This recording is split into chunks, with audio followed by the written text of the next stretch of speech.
Herkese salam. Heç fikirləşmisinizmi? İngilis dilində real planlarla xəyali arzuları necə olur ki bir-birindən ayırırıq? Bax, bugün biz məhz bu fərqin bütün sirlərini açacağıq. Gəlin bu maraqlı səyahətə birlikdə çıxaq. Gəlin bir anlıq təsəvvür edək. Bir günlüyə görünməlisiniz. Nəyə dərdiniz?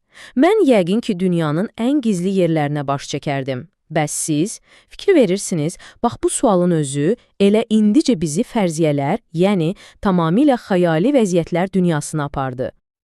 Bax, bu cür əgər belə olsaydı tiplə ssenariləri ifadə etmək üçün İngilis dilində möhtəşəm bir alətimiz var. Şərt cümlələri, yəni conditionals. Onlar bizim bütün o bəlkələrimizə, kaşkilərimizə səs verən qrammatikadır.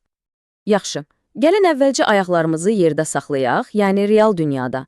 İlk dayanacağımız real ehtimallar, yəni həqiqətən də baş verməsi mümkün olan hadisələr. Deməli, birinci tip şərt cümləsi bizim gerçəkliyə ən yaxın dostumuzdur. Bu, yüksək ehtimalla baş verəcək hadisələr üçündür. Söhbət real planlardan gedir, xəyallardakı o buludların üzərindəki qəsrlərdən yox. Və budur onun çox sadə, amma bir o qədər də güclü düsturu. Diqqət edin, if hissəsində indiki zamanı işlədirik, nəticə hissəsində isə will ilə gələcəyi göstəririk. Bilirsiniz, bu kombinasiya real ehtimalların əsl açarıdır. Ona görə də bunu yadda saxlamaq çox vacibdir. Gəlin bir neçə real həyatdan götürülmüş misala baxaq. Sabah yağış yağsa evdə qalacam. Çox çalışsan imtahandan keçəcəksən. Fikir verirsinizmi? Bu ssenarilərin hamısı tamamilə mümkündür. Hər biri, məsələn, sabahki hava proqnozu və ya imtahan nəticəsi kimi real gələcək ehtimallarından danışır. Amma birinci tip təkcə plan qurmaq üçün deyil, yox. Onunla xəbərdarlıq da edə bilərik, məsələn. O naqilə toxunsan səni cərəyan vuracaq. Və ya kiməsə vəd verə bilərik. İndi mənə kömək etsən, sonra mən sənə kömək edərəm. Hətta dəyişməz elmi faktları belə onunla deyirik. Buzu qızdırsan, o əriyir. Çox funksionaldır, elə deyil. İndi isə real dünyadan bir anlıq ayrılırıq və kəmərləri bağlayırıq, çünki xəyallar, arzular və məsləhətlər aləminə uçuş edirik. Və budur ikinci tip şərt cümləsi. Bu, bizim bütün kaşkilərimizin, arzularımızın dilidir. Bunu ya qeyri-mümkün, ya da baş vermə ehtimalı çox-çox az olan vəziyyətlər üçün istifadə edirik. Birinci tipdən əsas fərqi də elə budur. Reallıqdan birbaşa xəyala keçid. Diqqət, diqqət! Burada formula tamamilə dəyişir. Artıq if olan hissədə keçmiş zaman, nəticə hissəsində isə will yox, onun sanki bir addım keçmişdəki qardaşı would istifadə olunur.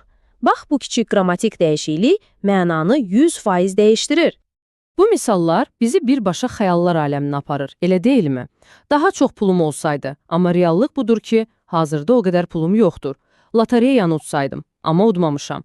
Sənin yerində olsaydım, amma təbii ki, deyiləm. Görürsünüz, hər biri indiki reallığa zid olan bir fərziyyədir, bir xəyaldır. Aha, bu da sizə kiçik bir peşəkar məsləhəti, xüsusilə kiməsə məsləhət verərkən, if I was you əvəzinə, if I were you demək daha formal və daha düzgün sayılır. Bunu yadda saxlamağa dəyər, inanın mənə. Yaxşı, indi gəldik hər şeyin tam yerinə oturacağı o məşhur aha anına. Gəlin bu iki tipi yan-yana qoyaq və əsas fərqi bir dəfəlik aydınlaşdıraq. Gəlin bir anlıq bu cədvəldəki misallara diqqət edək. Baxın, if it rains, I will take an umbrella. Burada yağışın yağma ehtimalı tamamilə realdır, bəlkə də hava buludludur. Amma if it rained, I would take an umbrella cümləsi, bu sadəcə bir fərziyyədir. Təsəvvür elə ki, indi yağış yağır demək kimidir. Qrammatikanın mənanı necə dəyişdiyini gördünüzmü? Möhtəşəmdir. Bu müqayisə isə məncə məsələni tamamilə aydınlaşdırır. Sadəcə bir dənə feili indiki zamandan keçmişə dəyişməklə cümlənin mənası necə də kəskin dəyişir? Baxın, birinci cümlədə deyirsiniz ki, hə, kömək edə bilərəm, bu mümkündür. İkincisində isə əslində nəzakətlə deyirsiniz ki, çox təəssüf ki, vaxtım yoxdur, amma olsaydı, böyük məmnuniyyətlə kömək edərdim. Fərq sözün əsl mənasında dağlar qədərdir. Yaxşı, gəlin indi biliklərimizi biraz da möhkəmləndirək və ən çox buraxılan səhvlərdən necə yayınmaq olar, ona baxaq. Bu çox vacibdir. Gəlin bu 3 qızıl qaydanı beynimizə yazaq ki, heç vaxt səhv etməyək. Birincisi, if olan hissədə heç vaxt will işlənmir. İkincisi, yenə if olan hissədə heç vaxt, amma heç vaxt would da işlənmir. Və üçüncüsü, Ən əsası, bu iki tipin düsturunu bir-birinə qətiyyən qarışdırmayın. Bu qədər sadə. Beləliklə, bütün bu izahımızın əsas nəticəsi yadda saxlamalı olduğumuz ən vacib şey budur. Birinci tip mümkün reallıqlar və planlar üçündür. İkinci tip isə arzular, xəyallar və qeyri-mümkün vəziyyətlər üçündür. Bu qədər bəsit. Və sonda bu sualla sizi baş-başa buraxıram. İndi öyrəndiklərinizi tətbiq etmək üçün əla fürsətdir. Cavabınızı düşünərkən ikinci tipdən istifadə etməyi unutmayın, hə? Vaxt ayırdığınız üçün çox təşəkkür edirəm və növbəti izahlarda görüşənədək.